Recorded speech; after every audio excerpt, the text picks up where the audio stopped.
Magandang gabi po, Luzon, Visayas at Mindanao. Idineklarang unconstitutional ng Korte Suprema ang Articles of Impeachment laban kay Vice President Sara Duterte. Ang sabi nito, nilabag ang one-year bar rule o yung utos ng saligang batas na isang impeachment complaint lang ang maaaring ihain laban sa isang opisyal sa loob ng isang taon. Pero paglilinaw ng Korte Suprema, hindi nito inaabsuelto ang bise sa mga reklamo. Ang desisyon ay bahagi lamang anila ng katungkulang tukuyin kung nasunod ang prosesong itinatakda ng saligang batas. Nakatutok live si Salima Refran. Salima. Mel, Emil, unanimous nga naging desisyon ng Korte Suprema sa pagsasabing unconstitutional o labag sa saligang batas ang Articles of Impeachment laban kay Vice President Sara Duterte. Sa botong 13-0, idineklara ng Korte Suprema na null and void o walang bisa ang fourth impeachment complaint na nirefer sa Senado. Nag-inhibit o hindi bumoto si Associate Justice Benjamin Caguioa habang nakalive naman si Associate Justice Philomena Sig.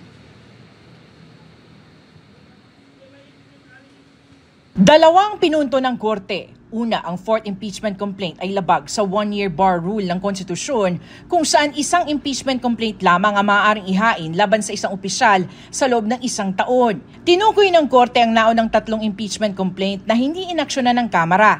In-archive kaya dismiss daw ang turing dito.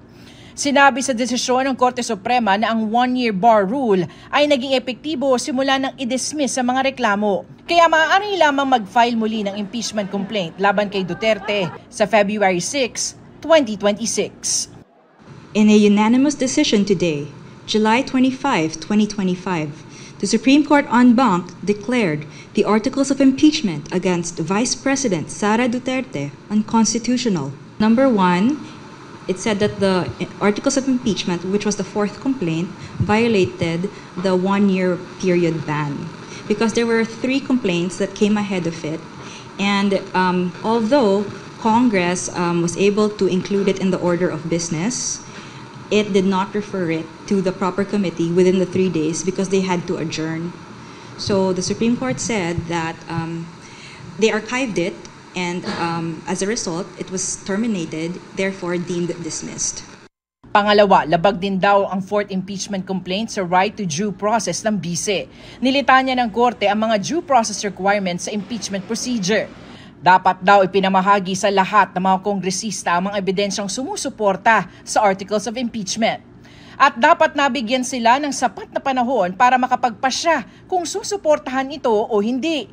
Dapat din daw sapat ng ebidensya para patunayan ang mga alegasyon. Dapat bigyan ng pagkakataon ng akusado na maipahayag ang kanyang panig bago i-transmit sa Senado ang reklamo. Due process or fairness applies during all stages of the impeachment process. Our fundamental law is clear. The end does not justify the means. There is a right way to do the right thing at the right time. This is what the rule of just law means. This is what fairness or due process of law means, even for impeachment. Dahil null and void ang impeachment complaint, hindi raw nakuha ng Senado ang jurisdiction dito. Paglilinaw ng Korte Suprema, hindi raw nito inaabsuelto si VP Duterte sa mga reklamo laban sa kanya. Hindi raw nagpapasya ang Supreme Court kung dapat bang maalis sa pwesto ang isang opisyal, pero meron itong katungkulang alamin kung nasunod ang prosesong itinatakda ng saligang batas. Alam mo, Emil, ayon sa Korte Suprema, ay maaari pa naman daw maghain ng motion for reconsideration ng Kamara.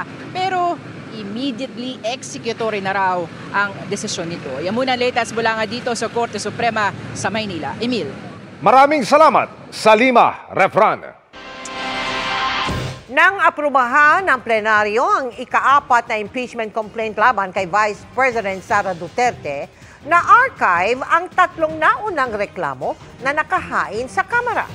Itong naging basihan ng Korte Suprema sa pagdeklarang unconstitutional ang ika-4 na impeachment complaint. Nakatutok si Tina Panganiban Perez. Sa dokumentong nakalap ng GMA Integrated News Research, makikitang December 2, 2024 ang nakastamp na petsa nang inendorso ang unang impeachment complaint laban kay Vice President Sara Duterte. December 4, 2024 naman ang second complaint at December 19 naman ang ikatlong complaint. Pero hindi na gumalaw ang mga ito matapos niyan hanggang sa umarangkada sa plenaryo ang fourth complaint noong February 5, 2025 kung kailan din na-impeach si VP Sara. Is there any objection? The chair hears none. The motion is approved. Kabilang sa reklamong nilalaman ng articles of impeachment, ang umano'y maanomalyang paggamit ng confidential funds ng Vice Presidente, pati ang umano'y planong pagpatay sa Pangulo, First Lady at House Speaker. Ang unang tatlong reklamo, ipinag-utos namang i-archive na. Pero sabi sa desisyon ng Korte Suprema, dahil sa ginawang ito ng Kamara, may tuturing na terminated o dismissed na ang unang tatlong reklamo. Dito raw papasok ang one-year bar rule sa ilalim ng saligang batas na nagsasaad na isang impeachment complaint lamang ang maaaring simulan laban sa isang opisyal sa loob ng isang taon.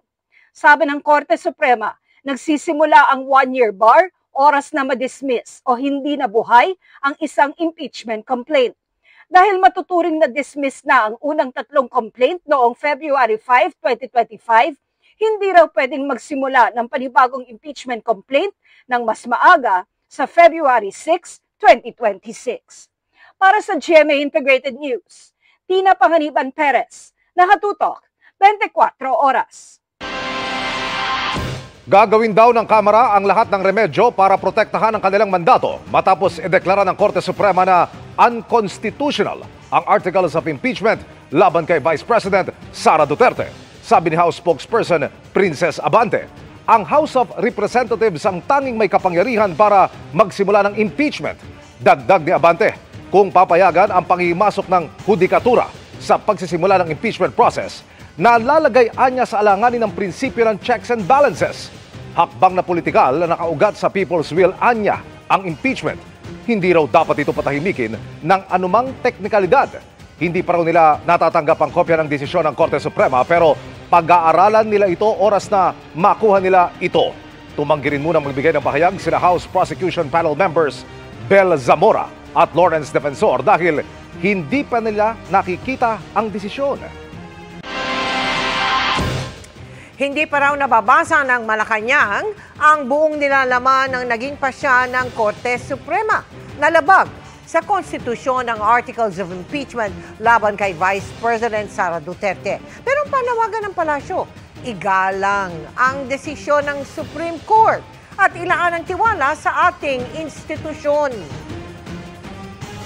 The impeachment process is a matter handled by the legislative and judicial branches, and we recognize their independence in carrying out their constitutional mandates.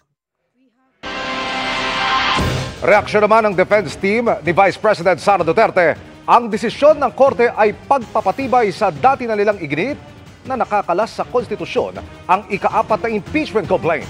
Pinatitibay nila nito ang proteksyon ng saligang batas laban sa pag-abuso sa impeachment process. Nananatili naman nilang handa ang defense team para sagutin ang mga alegasyon sa tamang oras at lugar. Sa pagdeklarang null and void ng Korte Suprema sa Articles of Impeachment laban kay Vice President Sara Duterte, sinabi ng Senate Impeachment Court na pinagtibay nito ang kanilang paniwala na dapat munang linawin ang Articles of Impeachment bago simula ng impeachment trial. Ayon dito, nakita sa desisyon ng Korte Suprema na tama ang ginawang pag-iingat ng Senate Majority dahil sa nakita nilang legal uncertainties mula pa noong simula. Tungkulin daw ng Senado na respetuhin ang pagiging pinal na mga desisyon ng Korte Suprema bilang isang co-equal branch of government. Hinihintay na daw nila ang kopya ng desisyon at anumang gabay na maaaring makaapekto sa jurisdiksyon ng Senate Impeachment Court sa hinaharap. Sa tingin ni dating Supreme Court Associate Justice Adolfo Ascuna na isa sa nagbalangkas ng saligang batas, hindi matutuloy ang impeachment trial laban kay Vice President Sara Duterte.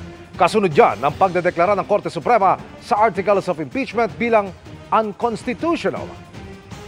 That means that the articles is invalidated and the Senate has no jurisdiction over it.